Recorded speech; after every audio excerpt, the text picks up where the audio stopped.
cervical spine. Then masakit. Ano pagkakaintindi mo sa chronic cervical spine? Yung base po sa x-ray ko kasi diretso na po yung Matingin ngayon, no? Tingin yung files mo. wala picture na lang. Okay lang. Ang mahalaga kasi... Ayan, tuwid na. Then back pains. Bakit umaabot sa ganito? Hindi ka ba nag-exercise? Isa ba hindi ka nag-bend man lang sa mga Office work po kasi. office work? Siguro hanggang ano madalas, no? Slouch lang. Okay. Alam mo itong nagpapasakit dyan. Ito, 2014 pa po yan, sir. itong part na to. Yung dito banda. Ayan. Pansinin mo itong mga to, may guhit. Guhit. Ito wala, nawala ko ito. Itong part na to.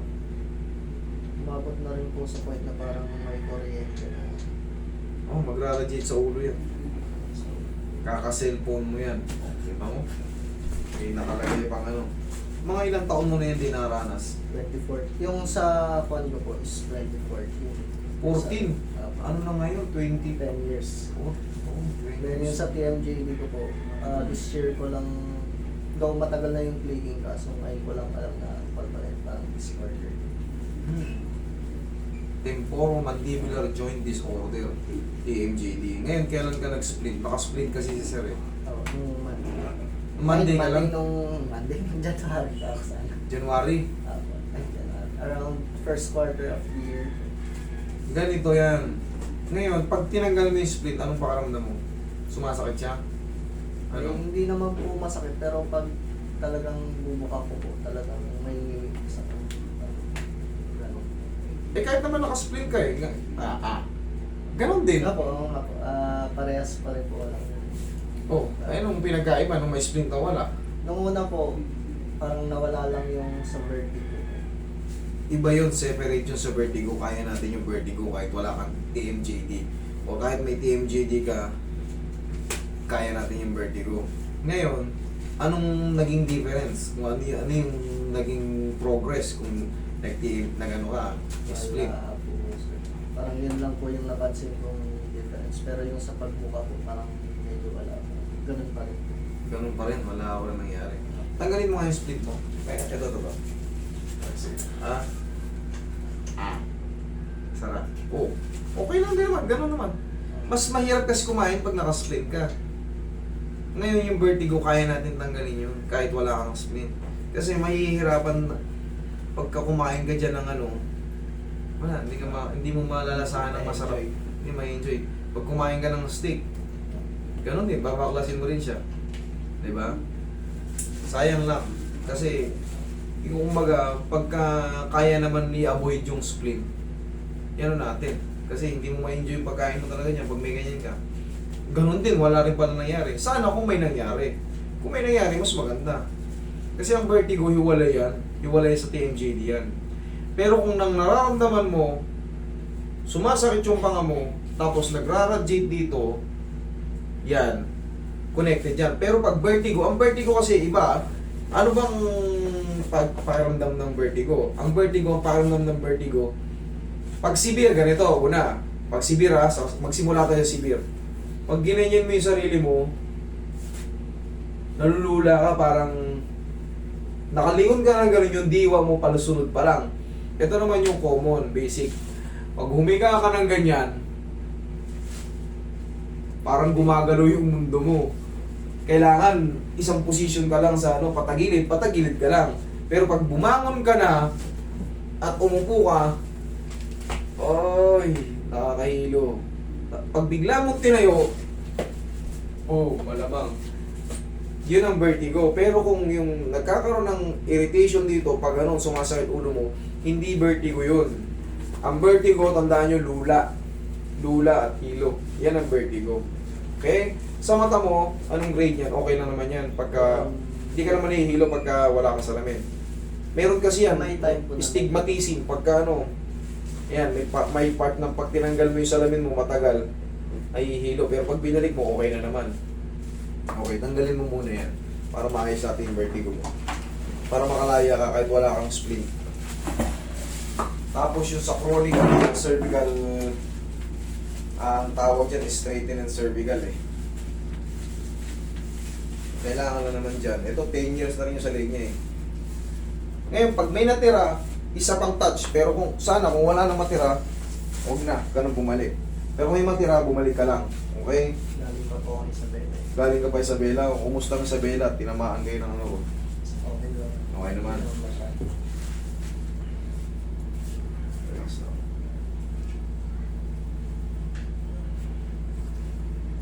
Isa pa. Tayo ka.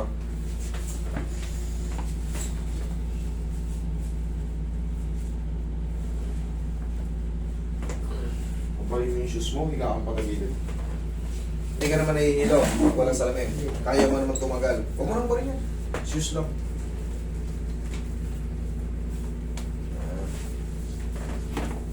Sige, higa kang patagilid.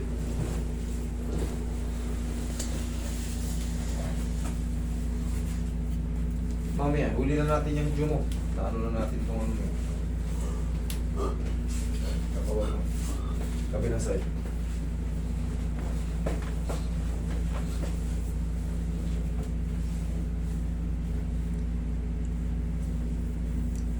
Yan, bilas mo ako. Kita pa ka.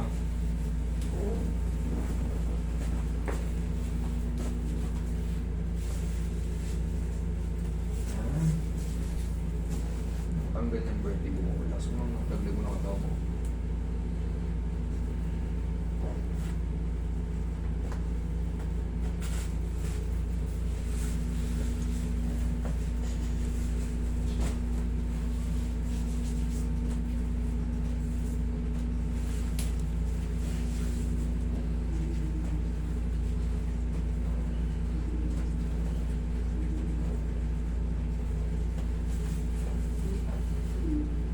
Biglang mo na katawa mo.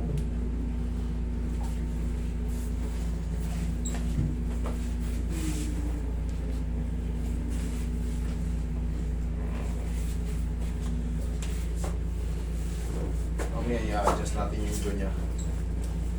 Baka nagkikreate ng sakit ng ulo. Pagka kumain siya siguro, pag matagal. Sa hikab, dadayain mo lang yung hikab mo niya na idol eh.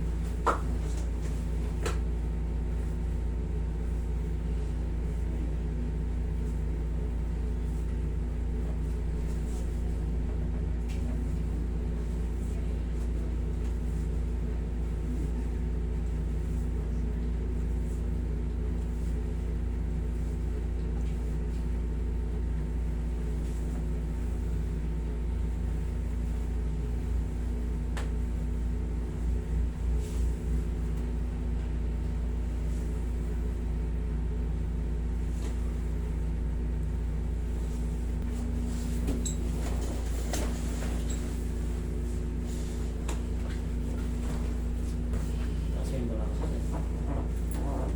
Okay, lagay sa tiyan yung kamay. Itong magpapalaya sa mga vertigo. Action. Tapos head massage mamaya. Okay, relax na. Inhale. Exhale. Yan.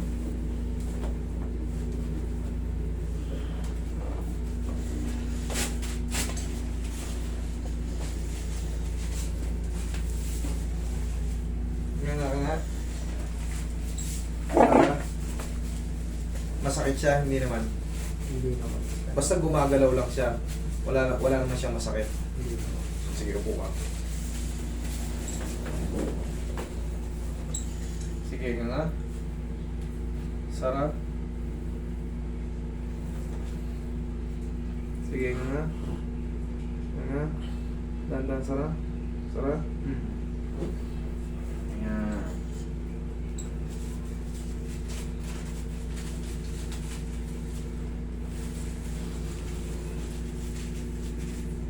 Ngayon, obserbahan mo yun ng 1 hanggang 2 linggo. Yung magiging changes. Kasi ito, puro matuturing ng mga ano talaga yan. Siyempre, ikaw na nagsabi, chronic. Chronic means matagal na.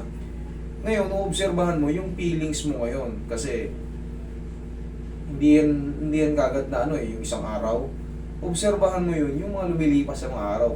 Kung ano yung sumpong nung ano mo. Di ba? Alam mo naman sa sarili mo yan eh. Yung sumpong sa leg mo, sumpong dito mo. Tapos, pag naka-splint ka, o hindi ka naka-splint, yung tinatawag mong, yung sinasabi mong vertigo, tignan mo kung susumpong pa. Ngayon, tumawag ka sa akin, kunyari, 2 linggo na, master, parang ganun pa rin. Bumalik ka, master, konti na lang, pero, basta, iba na, kumbaga, tawag ka lang sa akin or ano, baka kailangan pa ng isang magpitik. Kasi, sa sobrang tagal ng mga panahon na lumilipas, kumbaga, nasanay na siya, tapos, ngayon pa lang mababago, magkakaroon talaga ng mga ano yan. Kumbaga, maninibago ka dyan. Kailangan manibago yung pakiramdam mo. Kailangan, uy, hindi na sumusumpong ah. Pero marami na akong hinandil na vertigo. Kaya naman na. Alam niyo yan, yung mga galing dito. Minsan, 1 kalahati lang. Kumbaga, minsan kaya na talaga ng isa. Pero minsan talaga, may mga instances, konti lang ang bumabalik na nagpapadalawang session sa mga ano, vertigo. Kasi yung iba kailangan lang mag-subside. Yung mga artery dito yan na naiipit. Kasi meron siyang cervical problem eh. Pag meron kang cervical problem, direct pag ganun yan.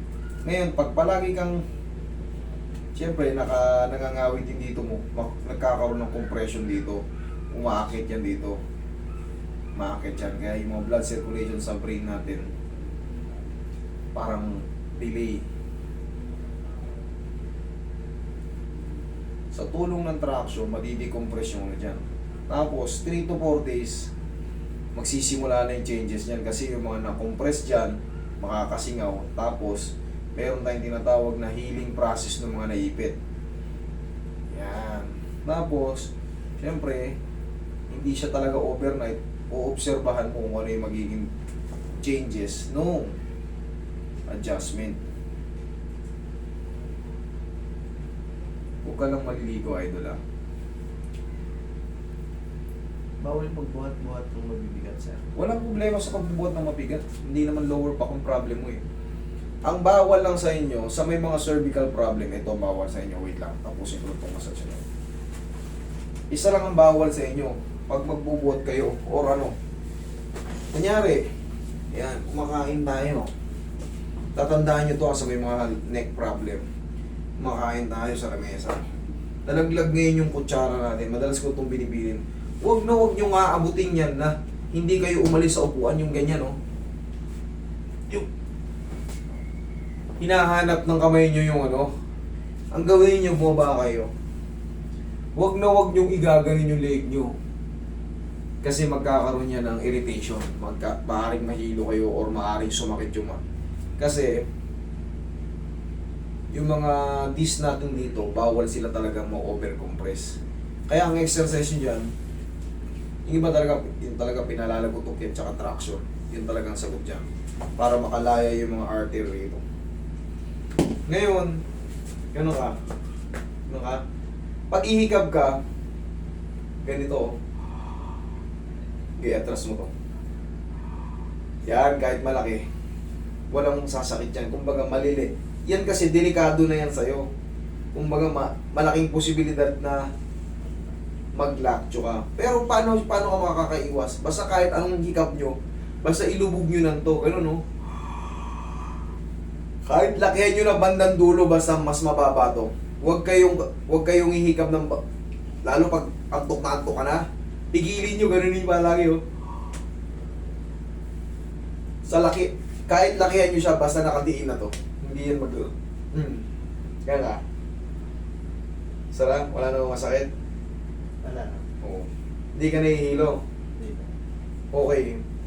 Pag kumain ka sa tingin mo nang walang spin or kung tumagal ng ganyan, wala naman nagbabadyang pasakit ang ulo mo. Wala na. Okay.